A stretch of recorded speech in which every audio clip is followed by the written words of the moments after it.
Good morning and welcome everyone to Break the Wall, where we will discuss empowering conversations of thriving beyond the reality, how to break the wall of shame and silence and feeling limited because of domestic violence.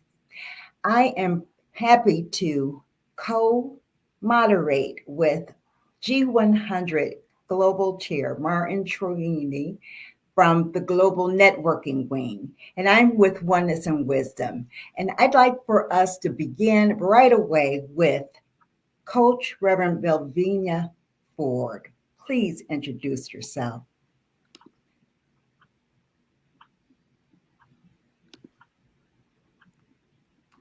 We can't hear you, Reverend Melvina.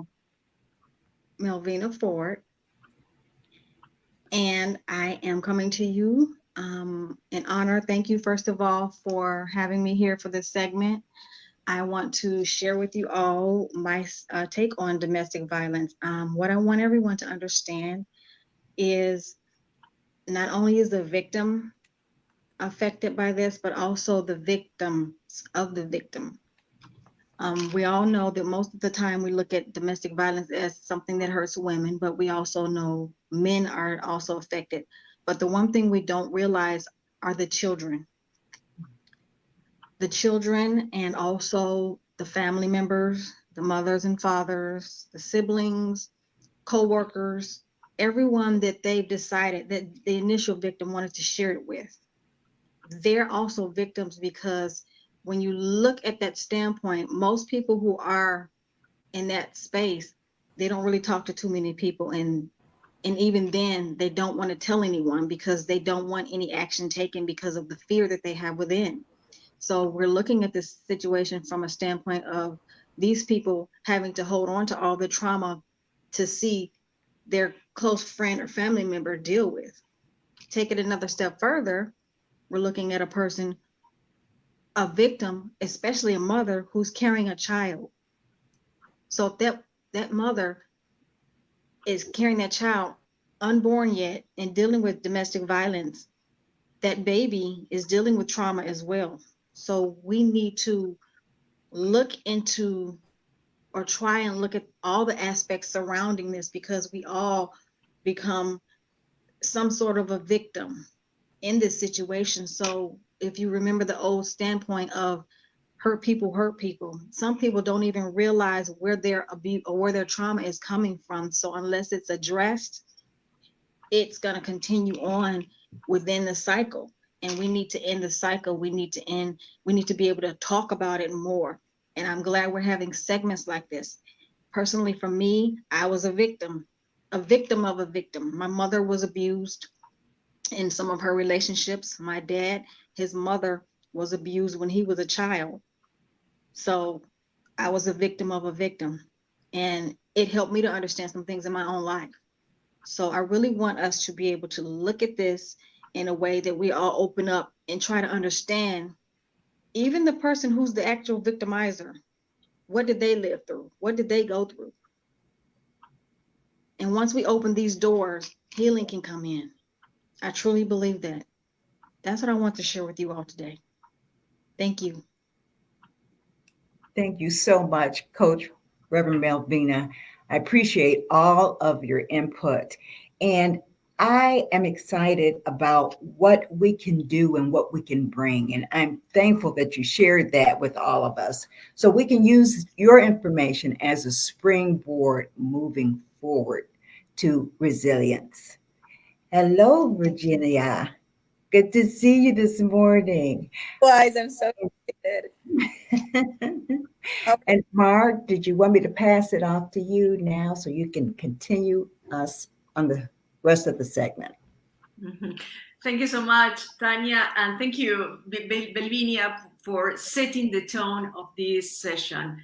It's so important, storytelling. Storytelling is one of our main bases. We are not talking of what we think they are. We are talking about survivors. We are talking about the people. And this is what we are focused. We are not focused on the role of the state. We are not focused on the role of the society. We are focused on what is the role of each survivor and all of the people who wanted to help them.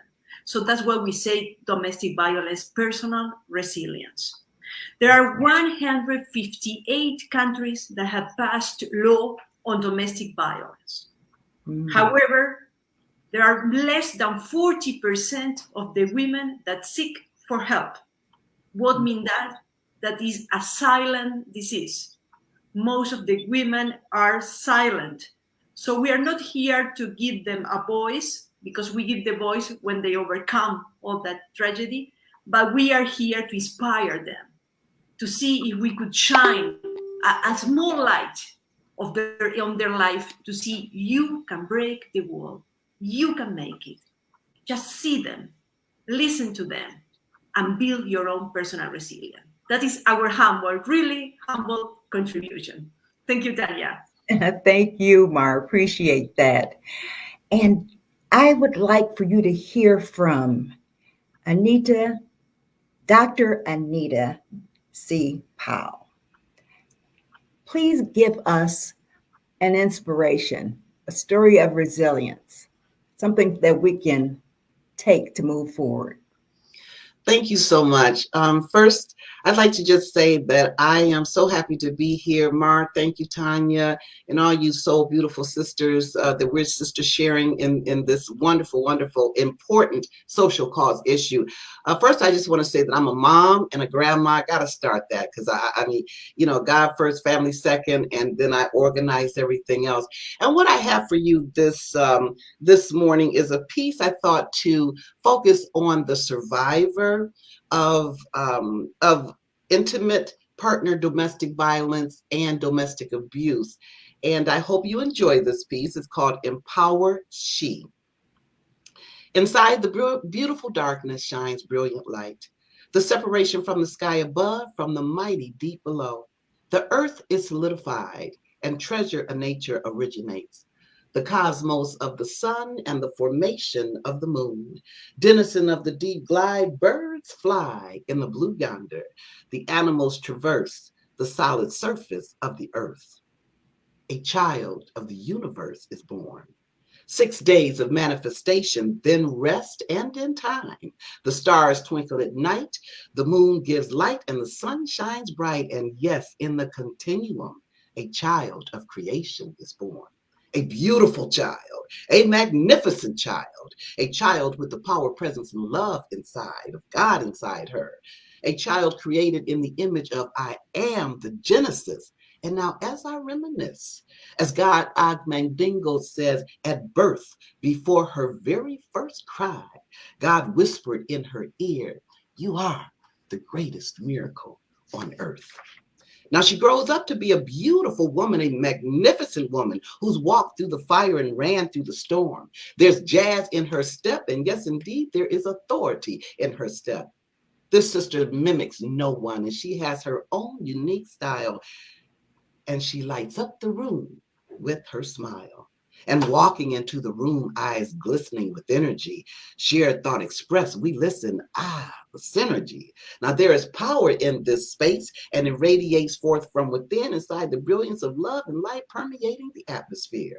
The vibrational aura, her vibrant aura, is beautiful as the rainbow of color. Strength abides, she taps into that power inside. Loyal and committed and energy loving and pure as gold, bold, strong and unbreakable. Unbreakable, sometimes shakeable. Yes, sometimes shakeable, yet never unstoppable. Her soul is truly remarkable. Remarkable spirit, protective and nurturing. A glorious miracle be she. And it's so easy to see the Creator resides inside this child, this woman, this lady, this glorious miracle. And you know what? She be you. The journey in self-recovery is absolutely beautiful. And as we elevate and touch on that trust within, we are human and divine. And yes, there is perfection within that imperfection.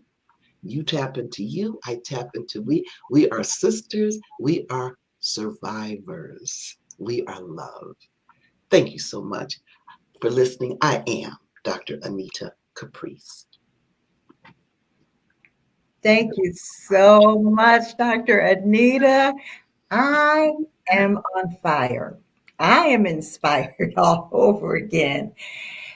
What did you think about that one passage that talked about running through the fire? Could you imagine that? Can you imagine coming out, how that feels coming out of that?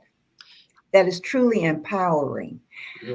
Ivy, has your experience been like that and your resilience? Do you feel like you're coming out of the fire? Yes, indeed.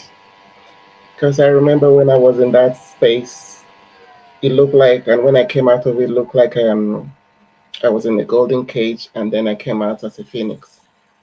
So I Mm, can resonate with what Dr. Anita was her passage. I could actually. yes, yes. Virginia, can you identify a time in your life where you felt you had that feeling of coming out of the fire? You identify anything in particular? Can you, No. can you repeat the